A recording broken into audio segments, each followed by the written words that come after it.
episode 28, and today we are talking about something that I enjoy a lot. We're talking about camera equipment, and if you're here for the different motivational kind of ones, the different ones of me just kind of spilling my mind about how I feel about different topics, this probably won't be one of them. This is going to be a more tech-heavy episode. So I warn you now, but I'll try to keep it interesting, and I'm going to explain things in a way that photographers can understand, as well as if you have no idea what goes into cameras. So whether you're interested in it or not, I'm going to try and make this interesting for you. But today, as you saw in the title, we are talking about one of my favorite lenses, the Canon 70-200. This right here. This is the big boy. This is usually the staple telephoto lens. Telephoto meaning zoom, long distance zoom lens. So whenever something's really far away, you can zoom in on it. This is the telephoto lens that most professionals have in their kit. Obviously, you're going to find sports photographers and some different kinds of like wildlife photographers that have more zoom lens. They might have even like a prime telephoto lens, so that being like a 400 millimeter. So whenever you're watching sports and you see them show a shot really tight on somebody's neck up, that's a zoom lens. You know, that's a telephoto lens. That's a 400 millimeter, not necessarily a zoom. Sorry, I messed up there, but it's a 400 millimeter lens, a 300 millimeter lens. So those sports photographers on the sidelines with those big lenses, those are these 300, 400. But if somebody is just shooting sports and they don't necessarily shoot sports all the time, they'll probably show up with this. This is the staple. This is whenever I shoot basketball, soccer, football, this is what I shoot with. So this lens is great for action photography. A lot of times in sports and in music, you can't necessarily get right up onto the subject. Sports especially. You know, if you're shooting a football game, you're on the sidelines, you can't go on the field to get the shot. So you don't want to have these super wide shots where you can't really tell what you're looking at, so you still want to be tight on the subject. Something like this lens will allow you to do that. And the 70-200 is part of the holy trinity of lenses. The holy trinity of lenses, if you're not familiar with it, are the 16-35, 24-70, and the 70-200. This pretty much meaning that you can cover any focal range between 16 millimeter and 200 millimeter. Even more so, I know I shoot on the R5, and it has a feature where I can crop in. So with video, I can do enable crop, and I can still shoot 4K 60, these really high resolutions, but it'll actually multiply the frame by 1.6 without losing any resolution. I believe how it does it is it shoots in high resolution and scales in. So you can't necessarily shoot in 8K and have it cropped in, but you can shoot in 4K because it has an 8K sensor. So in theory, it will probably overheat faster, but also it will allow you to not lose any resolution and simulate like you maybe have a 300 millimeter if you're shooting with the 70-200. This is something that I use a lot for the 24-70 because I don't always want to have this lens on if I'm shooting mostly wide stuff, but I can go to 70 millimeter, crop in via my camera and still not lose any resolution, but simulate having 100 millimeter, maybe even more than that. But this lens right here, I believe I paid about $1,700 for it, and it's worth it. It's worth getting the Holy Trinity. This was the second one that I got out of that. I got the 16-35, which I'm actually still using to this day. I'm shooting this actually on it right now. And I then got this lens because I started to shoot for the Chicago Fire. I push you to not necessarily upgrade when you don't need it. Don't upgrade whenever you just like this new shiny gear. And sometimes it'll help you a lot. Sometimes you're just getting it because you might have had a good month and you think it would be cool to have. But if you're getting something not out of necessity, you're not going to use it as much as you want, especially if you're buying like a $2,000 lens. If you're buying a $4,000 or $5,000 body, it's not going to make you feel good about that purchase if you're not using it consistently. I don't use this lens a ton, but it definitely comes in handy whenever I'm shooting sports, when I'm shooting music and can't necessarily get right up on the subject. Music is something that is a weird spot to shoot because you usually, unless you're with the artist, you're 3 and out. So by 3 and out, that means that you can shoot right in the pit in the front row, where I'm sure you've seen a lot of photographers. You can only shoot there for the first 3 songs. Now, obviously, there's exceptions if you're with the artist, if you're on tour with them. But if you're just there with a media credential with maybe like a news outlet or a blog, you're probably just going to be in for 3 and out. So after that, you kind of have to figure out how to still get those shots that you want from a different perspective. A good option for that is having a 70-200. The 70-200 will allow you to be a lot further away and still get those tight shots on the subject. Now, it will look different if you use a 24mm right in the pit versus a 200mm in the back. You might frame it up the same, but with compression, it will look different. So compression is definitely a topic that I want to touch on with this lens.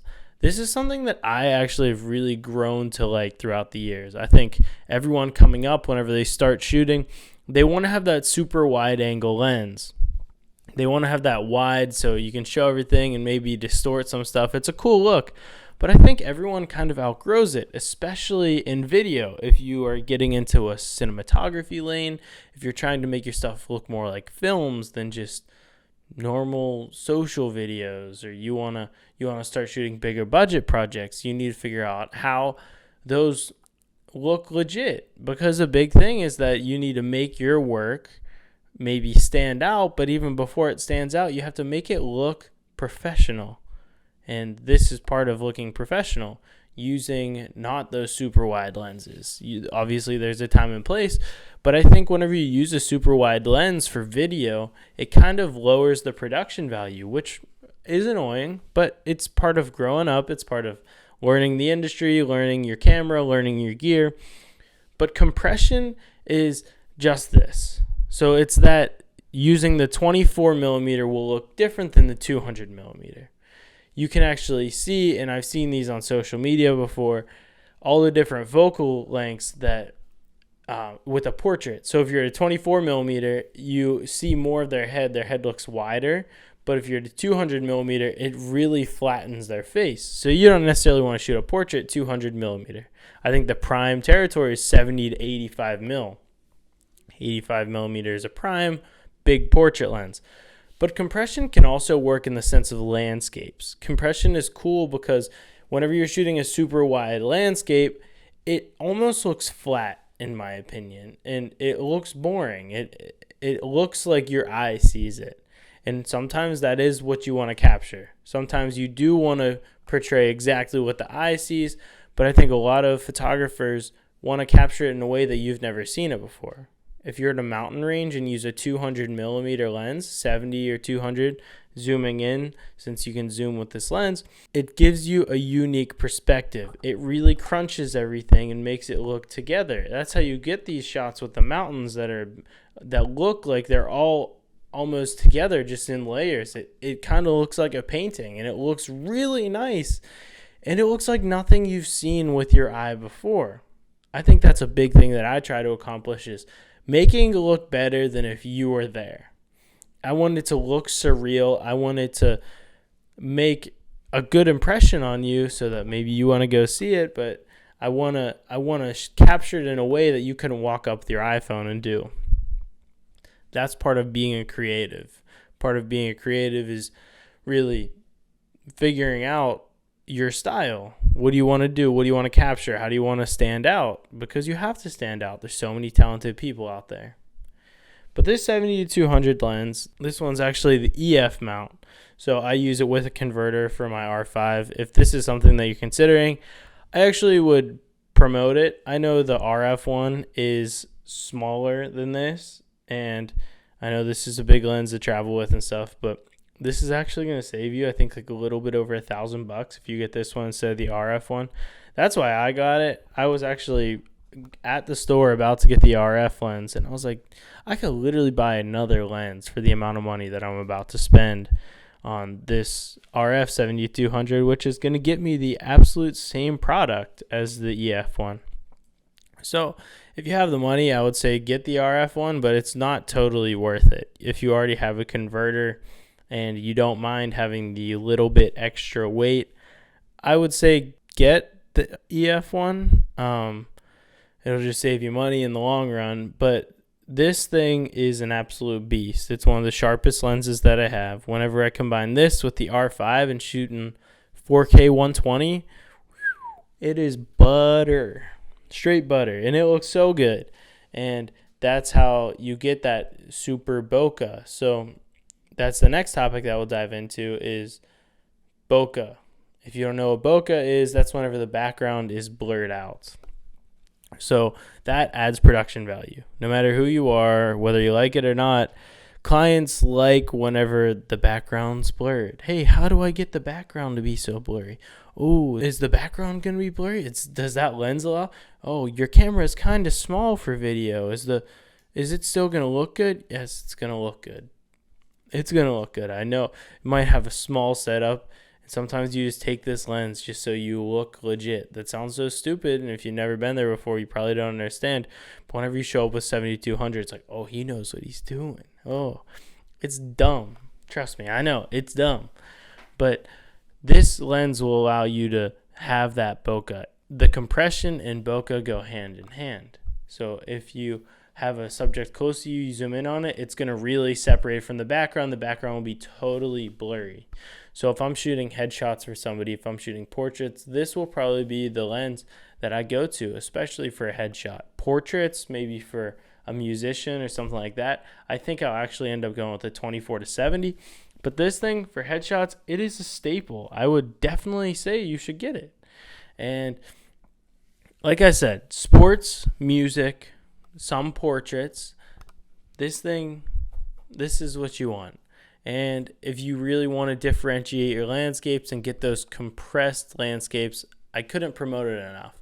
So if you're considering buying this lens, if you're in the market for any Canon body, actually, I would say get it. I would definitely push you to do it. I really enjoy it. I really like having it. It allows me to get some different perspectives, but as always, you got to be creative with it. You got to learn your gear. You got to learn how to actually use it to your advantage before you actually get anything special, because creativity comes from you. Anyone can pick up a camera. Anyone can press the button, but what you do with it is what matters, and that's why they pay us the big bucks. So thanks for watching, guys. I like doing these gear videos. I honestly might go just through my gear shelf right here and just kind of give you some insight on some different gear that I have and give my opinions on it. So thanks for watching. I appreciate you, and I hope you have a great day. Peace.